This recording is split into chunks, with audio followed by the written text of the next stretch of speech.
কি ভাবছিলে? কই কিছু না তো।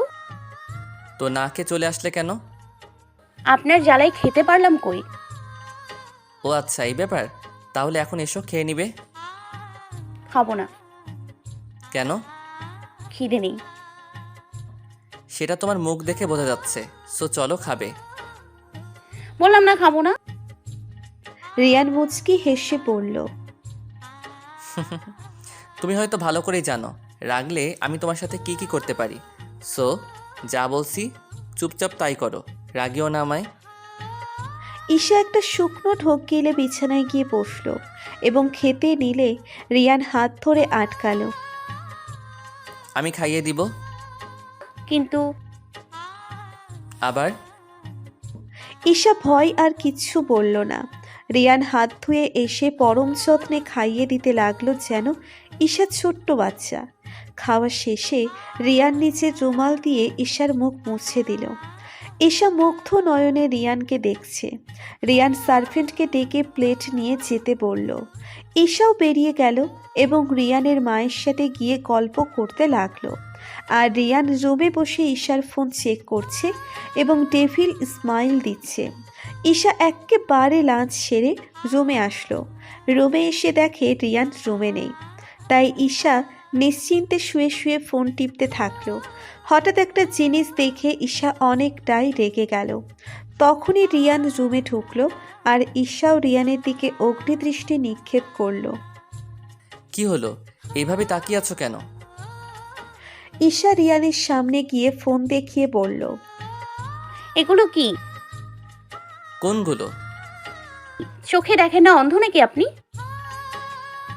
হুম, তোমার প্রেমে। উফ, এত না পেঁচিয়ে সোজাসুজি বলুন। ম্যারিড স্ট্যাটাস আমার সাথে কেন যান? আপনি আবার পারমিশন ছাড়া ফোন ধরেছেন কেন? বউয়ের ফোন ধরতে পারমিশন লাগে নাকি? হ্যাঁ লাগে। দিলেন কেন আপনি? তোমার বিয়ে হয়েছে তাও আমার সাথে, তো দিবা না? বিয়ে হয়েছে বলে সবাইকে জানাতে হবে? অফকোর্স চান। কেন, কোনো সমস্যা বুঝি? উফ, আপনি ধুর, অসহ্য। বলেই ঈশা রুম থেকে বেরোতে নিল। রিয়ান আটকালো। কোথায় যাচ্ছ? মরতে কোনো সমস্যা? এক থাপ্পড়ে সব দাঁত ফেলে দিব, ফাজিল মেয়ে। এবার ঈশা ধমক খেয়ে কেঁদে দিল। রিয়ান ঈশার কান্না দেখে বেকুব বনে গেল। এই পাগলি, কাঁদছো কেন? আপনি খুব পচা, শুধু আমায় বকা দেন। বলে আবার কাঁদতে লাগলো। রিয়ান ঈশাকে অনেকবার থামানোর চেষ্টা করছে কিন্তু কিছুতেই থামছে না। তারপর রিয়ান আর উপায় না পেয়ে আলমারি থেকে অনেকগুলো চকলেট বের করে ঈশার সামনে নিয়ে বলল। লক্ষ্মীটি, এবার তো চুপ করো। দেখো তোমার জন্য এতগুলো চকলেট। ঈশা চকলেট দেখে কান্না থামিয়ে দিল এবং রিয়ানের হাত থেকে ছো মেরে চকলেটগুলো নিয়ে বিছানায় গিয়ে বসলো আর খেতে লাগলো। আর রিয়ান হাবলার মতো তাকিয়ে তাকিয়ে দেখছে আর ভাবছে এত বড় মেয়ে কি করে এমন বাচ্চাদের মতো বিহেভ করছে। রিয়ানকে এভাবে তাকিয়ে থাকতে দেখে ঈশা বলতে লাগলো। কি হলো, এভাবে তাকিয়ে নজর দিচ্ছেন কেন? রিয়ান ভ্যাবাচ্চাকা খেয়ে ঈশাকে বলল। নজর দিচ্ছি মানে কি? মানে হলো আপনি আমার চকলেটের দিকে নজর দিচ্ছেন। আমার বুঝি পেট ব্যথা করবে না? ফালতু কথা কম বলো। আমি বাচ্চা নই, বুঝলে? আপনি তো বাচ্চাই। না, কিছুদিন পর বাচ্চার বাবা হব, আর তুমি কিছুদিন পর বাচ্চার মা হবা। আর এখন বাচ্চামি করছো? ছি ছি, এসব কি বলছেন? কেন, মা তো একদিন না একদিন হবাই, তাই না? উফ, চুপ করুন তো, শান্তি মতো খেতে দিন। Okay fine. তারপর ঈশা আবার খেতে শুরু করলো আর রিয়ান দেওয়ালের সাথে হেলান দিয়ে দাঁড়িয়ে তার ঈশাকে দেখছে। ঈশা চকোলেট খেয়ে গালে মুখে লাগিয়ে ফেলেছে। রিয়ান ঈশার খাওয়া দেখে ঈশার সামনে গিয়ে বসলো। চকলেট খাবো। আগে বলতে পারলেন না? এখন তো খাওয়া শেষ। না, এখনো শেষ হয়নি। কোথায়? আমি তো সব শেষ। ঈশাকে আর বলতে দিল না। তার আগেই রিয়ান চেটে পুরোটা খেয়ে নিল ঈশার মুখে লাগা চকলেটগুলো। খাওয়া শেষ। চকলেট অনেক টেস্টি। ঈশা এখনো মূর্তি হয়ে আছে। রিয়ান ঈশার অবস্থা দেখে মুচকি হেসে পড়ল। চলো গেম খেলি। কি? কিল্ড গেম, পিসিতে। ওয়াও, ওকে ডান। ওকে। বলেই রিয়ান টিভিতে ভিডিও গেম অন করলো। দুইজন মিলে জমিয়ে খেলছে। ঈশা তো বেশ এনজয় করছে। শেষে রিয়ান ইচ্ছে করে হেরে গেল এবং ঈশাকে জিতিয়ে দিল। ঈশা তো বেশ খুশি রিয়ানকে হারিয়ে। রিয়ান মুগ্ধ হয়ে ঈশার হাসি মাখা মুখটা দেখছে।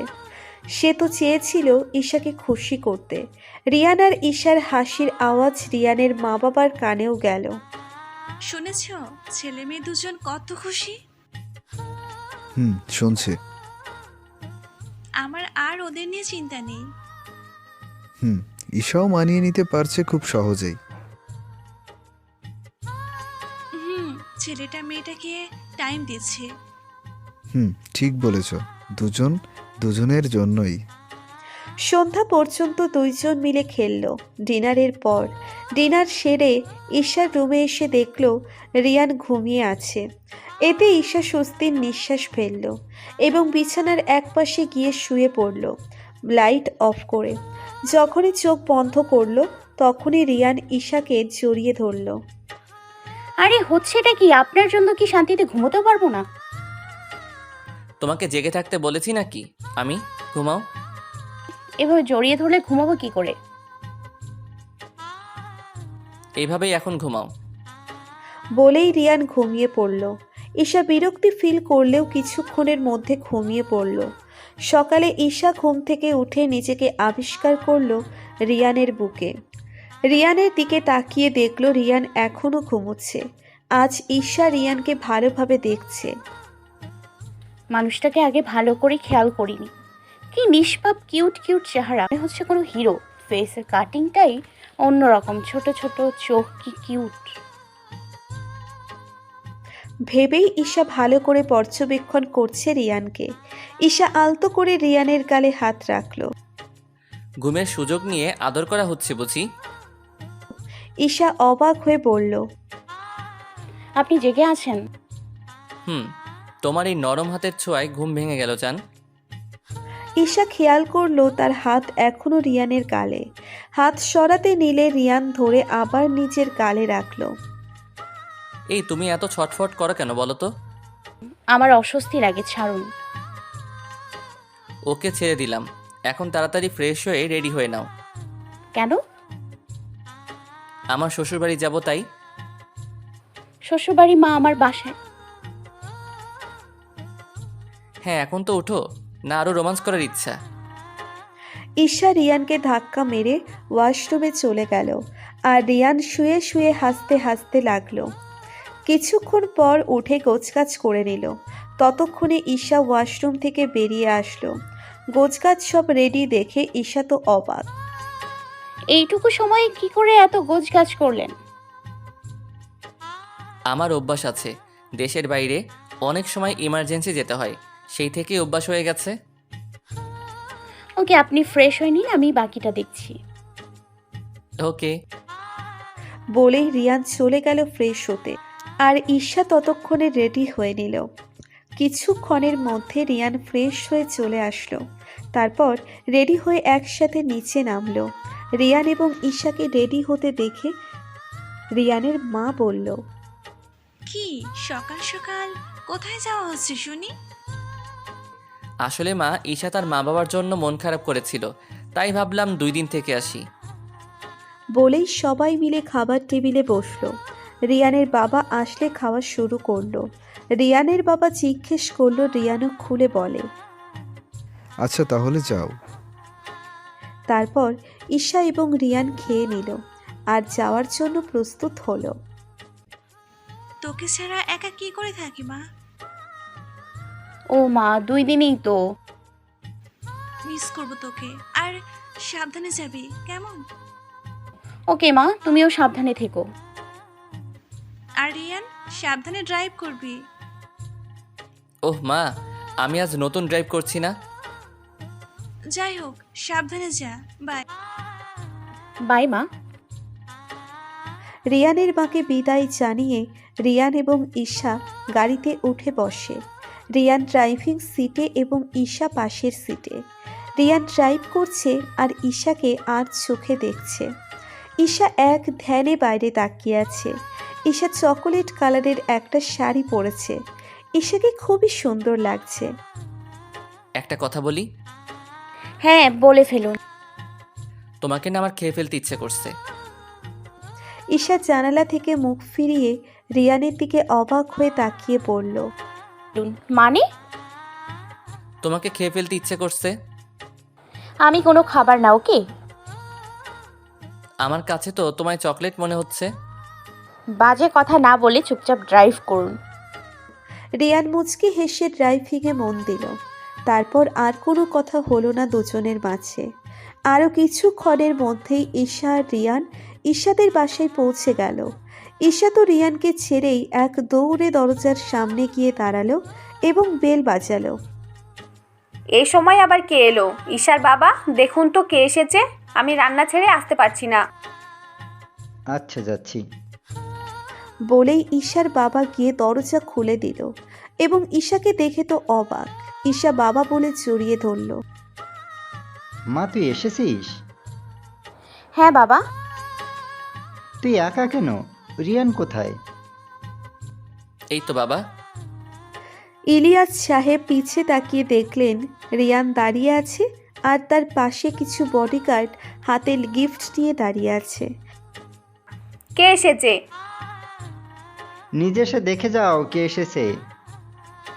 ঈশার মা এসে ঈশাকে দেখে বলল। মা, তুই এসেছিস? বলেই ঈশাকে জড়িয়ে ধরল। হ্যাঁ মা, কেমন আছো তুমি? হ্যাঁ, ভালো আছি। এখন সবাই ভেতরে আয়। রিয়ান বাবা, আসো। হ্যাঁ আম্মু, চলুন। বলেই এক এক করে সবাই ভিতরে ঢুকলো। রিয়ান চোখের ইশারা করতেই বডিগার্ড জিনিসপত্র রেখে চলে গেল। এতগুলো কি দরকার ছিল? আপনার বন্ধু পাঠিয়েছে। সত্যি? আশা পারেও বটে। তা তোমরা ফ্রেশ হয়ে রেস্ট নাও। ঈশা, রিয়ানকে রুমে নিয়ে যা। আচ্ছা মা, আসুন আমার সাথে। ওকে। বলেই রিয়ান ঈশার পিছু পিছু রুমে গেল। রিয়ান রুমের চারিদিকটা ঘুরে ঘুরে দেখছে। এভাবে দেখার কি আছে? না, দেখছি আমার বউটার হাতের গুণ। ও আচ্ছা, তাহলে দেখুন, আমি গিয়ে ফ্রেশ হয়ে আসি। বলেই ঈশা ফ্রেশ হতে চলে গেল। আর রিয়ান ভাবছে ঈশা তার রুমটাকে কত সুন্দর করে সাজিয়ে গুছিয়ে রাখে। রিয়ান রুম ছেড়ে ব্যালকনিতে গেল। ব্যালকনিতে গিয়ে রিয়ান আরও অবাক হলো, কারণ বারান্দার অর্ধেকটাই ফুল গাছ দিয়ে ভরা। গোলাপ ফুলের গাছই বেশি, লাল, গোলাপি, সাদা কালারের। রিয়ান কিছুক্ষণ ফুল গাছগুলো দেখে ঘরে চলে আসলো এবং ঈশাও ফ্রেশ হয়ে বেরিয়ে পড়ল। ঈশা বেরোতেই রিয়ান ভিতরে ঢুকে পড়ল। ঈশা লাগেজ থেকে জামা বের করে আলমারিতে রাখলো। হঠাৎ আলমারির উপরে একটা ছোট্ট ব্যাগ দেখতে পেল। সেটাতে কী আছে সেটা ঈশা বুঝতে পারল না, তাই চিন্তা করলো নামিয়ে দেখবে কী আছে। যেই ভাবা সেই কাজ। ঈশা চেয়ার নিয়ে উঠল এবং নামানোর চেষ্টা করলো, কিন্তু খুব ভারী, তাই ঈশাও সহজে নামতে পারছে না। তবুও ঈশা নামানোর চেষ্টা করতে লাগলো। তখনই রিয়ান ওয়াশরুম থেকে বেরোলো। ঈশা নামাতে নিলে ব্যাগের উপর থেকে কিছু বই ঈশার উপর পড়ল আর ঈশাও পড়ে যেতে নিল। তখনই রিয়ান এসে ঈশাকে ধরে নিল। ঈশা চোখ মুখ খিচে রয়েছে ভয়ে। আস্তে আস্তে চোখ খুলে দেখল সে রিয়ানের কোলে। রিয়ানকে দেখে ঈশা আরও ভয় পেয়ে গেল, কারণ রিয়ান প্রচুর রেগে আছে।